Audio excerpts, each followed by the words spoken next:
Congratulations, Ariel, on your film, and what a beautiful film it is. It also recently picked up one of the Audience Choice Awards at Hot Docs, so congrats on that. Thanks so much, Vivian. Yeah, definitely. Tell me how you came to work on this film. Okay, so I was a young boy in Halifax, and I'm going all the way back. I was a young boy in Halifax. My dad was from Afghanistan, and I used to listen to his stories about Afghanistan, and I had all of these amazing mental pictures of Afghanistan, but that's all they were. I didn't have any physical pictures of Afghanistan, and I felt that lack for a long time. All my father's pictures were destroyed during the war. All of our family that came over, they had very few photographs, and there just wasn't a lot available that would illustrate my father's stories and tell me who I was, who my grandfather was, and tell me more about my Afghan heritage. And so many years later, when I first started making films, actually, it was to document Afghanistan. That was my drive, my urge, was to document my kind of discovery of Afghanistan. And I guess I was always looking for some piece of the past, because I would see a lot of interesting stories unfolding in contemporary Afghanistan, but there was that piece missing. Like, what about the past? What about where are the Afghan pictures of the past? Because we see so many Western images of the 70s and the 80s.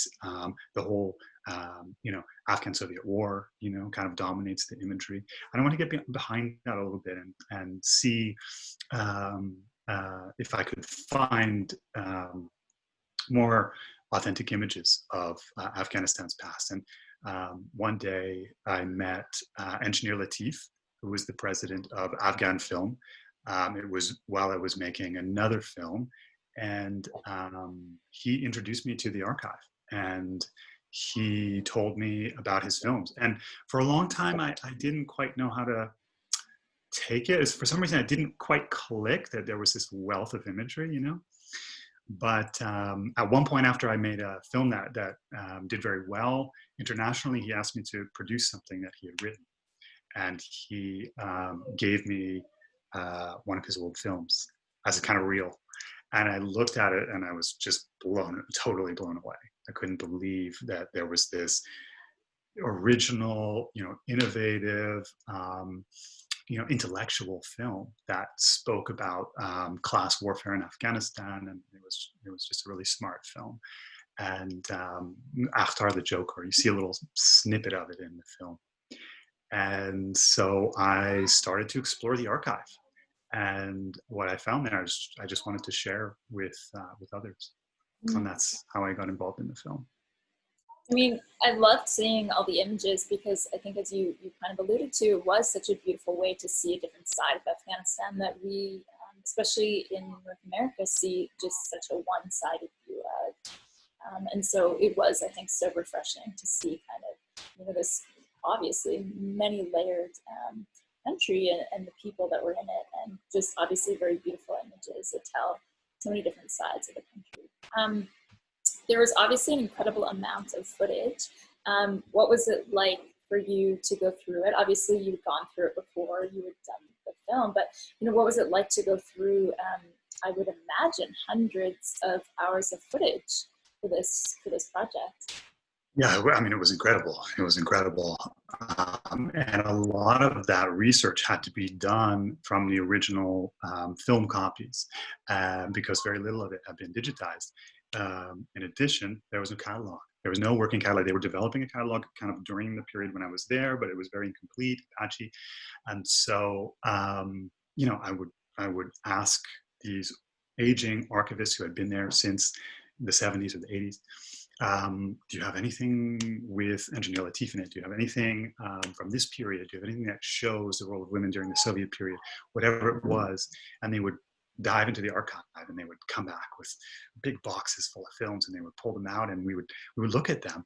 I would sit in a screening room and watch this screen, and then the past would kind of come to life there on the screen in front of me, and I would just see these people, kind of Afghan people looking from the past, I felt really powerful, actually, really powerful. And so I wanted to try and share that whole experience. The research was everything for this film. It's really at base, it's a historical documentary with interviews and archive. And so it was all about getting to know those reels. Yeah, it was great. Talk maybe a little bit more. You obviously mentioned about your dad and about how there wasn't too many images when you grew up, but what was that like to actually put images to what I would imagine, stories you would have heard from your dad and maybe other family members about Afghanistan? What was that like to actually put these images to those stories? Yeah, it was a very powerful experience for me. As a diasporan Afghan who was born abroad, born in Canada. And there's Afghanistan is an interesting place, very interesting place. And one of the things that you find in people who grow up outside Afghanistan, they tend to feel Afghan. Even integrationists like my father, who was really about us being Canadian, he really inculcated a sense of me, like, you are Afghan, So I grew up feeling like I was Afghan, even though I was living in Canada. My mother is American.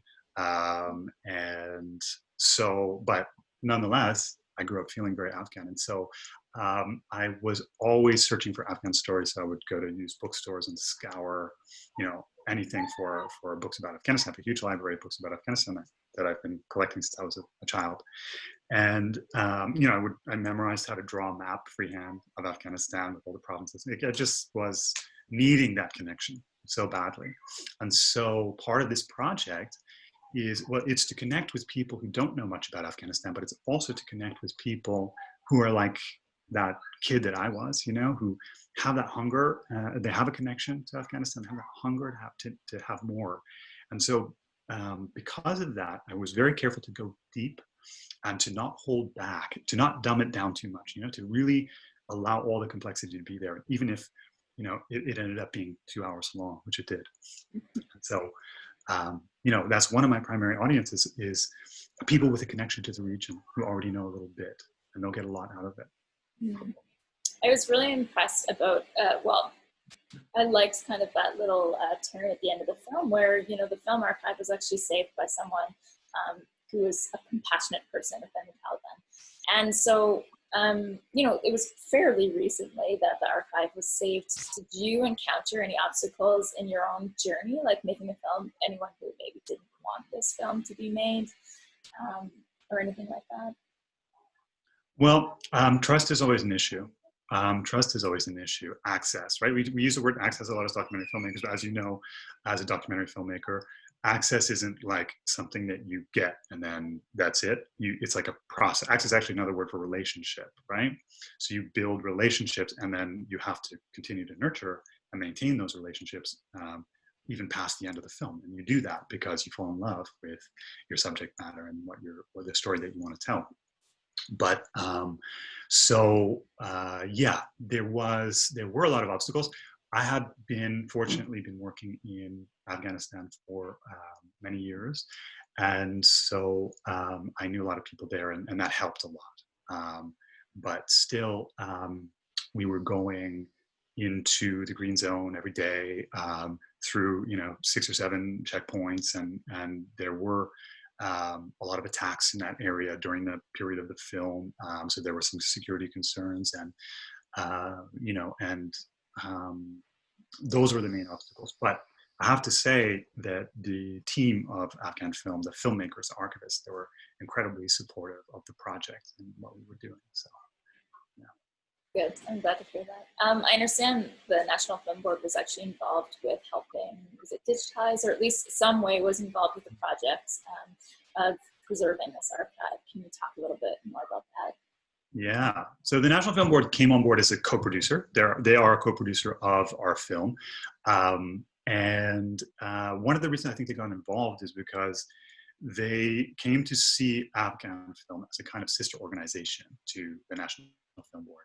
And as you know, the National Film Board has a lot of expertise in digitization and preservation. They have an immense archive. They're world experts on that type of preservation, film preservation. And so what we were able to do at a certain point, we had helped to we had acquired some equipment and brought it over to the archive to help them do their own digitization. And that was kind of proceeding, but it was proceeding in fits and starts very slowly. And so we came up with another plan with the president of the archive to bring films to Canada to digitize them on the NFB's state-of-the-art equipment, which is just, you won't be able to get that kind of quality into Afghanistan for many years because it's a big piece of equipment, it requires a lot of expertise. And so we welcomed the president of the archive to Canada with these like 24 massive like boxes full of rushes, you know. And some of the films, it's like, we want like this film, like there's an incredible unfinished docudrama about the revolution that was directed by the communist vice president at the time and stars him, you know. I was never finished, but like, you know, we asked him to bring that, but that ended up being like all the rushes that were shot because there's no finished product, right? So it was just like massive amounts of, you know, film stock and exposed film, positives and negatives, whatever was the best copy, and sometimes both. And so we met him at the airport and just brought all these boxes, and they were stored at the NFB. And part of what gave us the confidence to do that was knowing that the NFB would take good care of them. And they were completely safe there. I would not have attempted to do that if it wasn't for the NFB because it's national heritage and they were the only copies, right? So in some cases, so they really trusted us and it paid off, and we were able to bring back really high quality digital copies of what they loaned us. Oh, it's great. That must have been so nerve-wracking waiting for the films to come in from the airplane. yeah, it was, and bringing them back. I mean, you're just so protective, and when they're going through customs, and you don't want them to be X-rayed, and you don't want them to. You just want to. You try to protect them as much as you can. I mean, it doesn't matter that much because they're exposed. You can go through X-rays, but we just were very protective of them at every stage until we got them back into their hands and had the signature. It was a little nerve-wracking. It's like something in the back of my mind. I owe these films back to Afghanistan. So Definitely. Yeah. Towards the end of the film, Sadiq mentions that many Afghan filmmakers left the country when the Taliban came to power, which I thought was, I mean, that obviously makes sense, but can you speak to the film community in Afghan now, and maybe how has the film archive and also the organization there really helped, I don't know, perhaps spawn a new film industry there? You talking about like contemporary filmmaking in Afghanistan? Yeah. Yeah, you know, I feel that there really has been a renaissance of filmmaking in Afghanistan. Of course, it's held back by all of the the security situation, the war, the violence that has become really an everyday occurrence there, and also by all of the challenges that they're facing, poverty and health issues. But you've seen amazing films come out of Afghanistan in the last decade from Afghans who are born and raised in Afghanistan. They acquired their skills, a lot of them really self-taught. And you have films going to Cannes, going to Sundance, going to Venice, really like some of the best films in the world. Last year's documentary, Midnight Traveler by Hassan Fazli, who I met back in 2009, and just a really talented filmmaker, is totally self-taught, you know. And a lot of those filmmakers do end up leaving after they've had some success, but not all. So you have just, I mean, there's a long list. There's Sahra Karimi, there's Shahrbanu Sadat, a lot of female filmmakers who are facing additional challenges because of their gender. So it's really, really heartening and impressive what Afghan filmmakers are able to do just with talent and determination, despite the complete lack of funding and support inside the country. That is really inspiring. Is there anything else about the film that, you know, maybe I didn't touch on that is worth mentioning? Yeah, anything like that?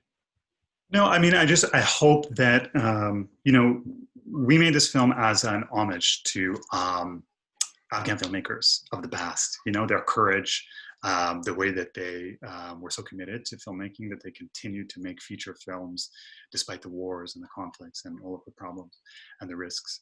And then they protected those films with their lives. And I, as a filmmaker, I just find that story so inspiring. I hope that it inspires other filmmakers, and I hope that it also inspires an interest in Afghan cinema. So people will kind of keep looking into Afghan cinema, and hopefully over the years, those films will start to emerge and be available. We're working on helping that process along, and so I hope that people